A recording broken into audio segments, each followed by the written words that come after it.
Episode 3.4, Decision-Making Strategies for Each Personality Type. A vast meadow stretches before us, filled with wildflowers swaying lazily in the breeze. We sit on soft blankets, enjoying the fresh air. Nearby, a camera rests. We've already had a mini photo hunt capturing butterflies and flowers.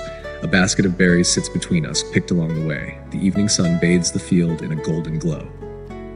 All right, now you have to tell me, how exactly am I supposed to make decisions? Of course. And you know what? Everyone has their own strategy. What do you mean? Well, have you ever noticed that some people make snap decisions and always seem to get it right, while others overthink everything and still mess up? Yeah, I know people like that. That's because each person has their built-in decision-making mechanism.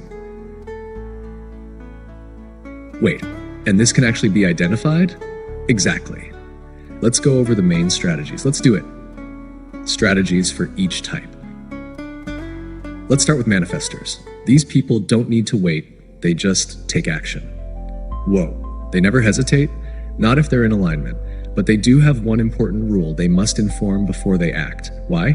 Because if a manifestor acts without telling anyone, people start resisting them. Example, Elon Musk. He always announces his projects ahead of time. People might laugh at his ideas, but he still informs the world about what he's going to do. And if he just silently built rockets, no one would take him seriously. And when he finally revealed his work, there'd be panic and resistance. Okay, what about generators? They have the most powerful energy, but here's the thing. They can't just decide to do something. So what? They have to wait for someone to tell them what to do? No, but they need to feel a response first. A response to what? When an opportunity appears, their body naturally says yes or no. Example, Warren Buffett.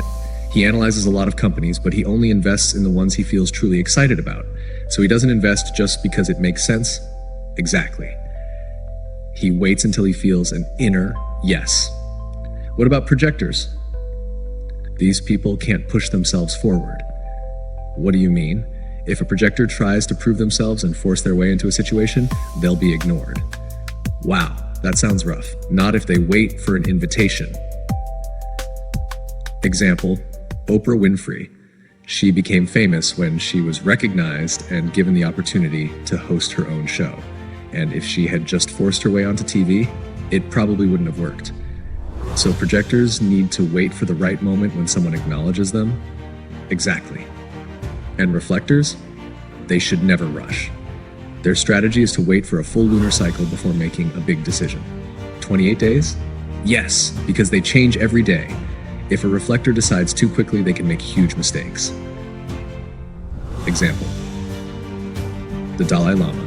He always takes time to reflect before making important decisions. So reflectors need to take their time before choosing anything.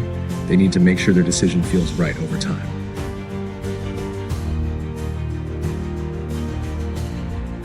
So, to sum it up, manifestors just do it, but must inform others first. Generators wait for a response to see what's truly right. Projectors wait for an invitation to be recognized. Reflectors wait 28 days to gain clarity.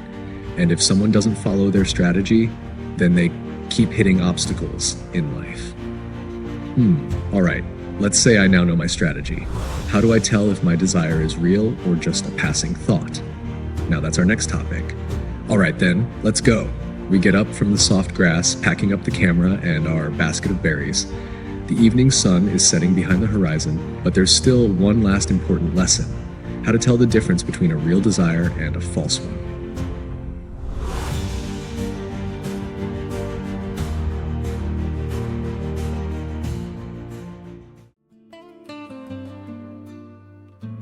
Episode 3.5, How to Tell a Real Desire from a False One. The pine forest greets us with the fresh scent of needles. The ground is covered in soft moss, and somewhere in the distance, the crackling of the fire can be heard. Comfortable chairs surround the campsite. A small stack of firewood sits nearby, collected along the way. A guitar leans against a tree. The speakers are already set up, ready to play some music. A volleyball rests near the backpacks, and the dartboard has already seen a few rounds. The air is cool, but the warmth of the fire and the conversation keeps us comfortable. All right, I get it. I have my strategy. I need to wait for a response, but how do I actually know if I really want something? Great question. A question, by the way, that most people never even ask. Really? Yeah. Most people think they want something, but in reality, it's just something they've been conditioned to want. So, I might believe I want something, but it's not actually mine? Exactly. All right, now I'm interested. Let's break it down. I throw another dart at the board. It lands on an 8. Not bad, but not perfect. Imagine playing darts. You have a target, you aim, you throw. Yeah, but if the target isn't yours, even if you hit the bullseye, you won't feel any joy. Whoa, that's deep. Exactly. A real desire gives you energy. If after making a decision you feel excited, light, that's yours. If you feel like you have to force yourself, then it's not. What if I think it's mine? Then watch what happens to your energy. Example, Jim Carrey, early in his career, wrote himself a check for $10 million for a future acting role. He felt that this was his path, and eventually he got paid exactly that amount for a film. And if he had just said, I want to be an actor, but didn't have that inner knowing, he probably would have given up when things got tough. So if I want something but have no energy to pursue it, it's not really mine. Exactly. Or maybe it's just not time yet. What do you mean? Sometimes a desire is real, but you're not ready for it yet. So how do I know if it's real or not? Let's do a test. All right, let's go. I pick up the volleyball, slowly tossing it between my hands, getting ready to serve. I need to feel the moment, to sync with it. Imagine your goal like this volleyball. Close your eyes and picture yourself already having achieved it. Okay, got it. Now feel it. Does it make you feel good? Yeah, I think so. Do you feel light, excited?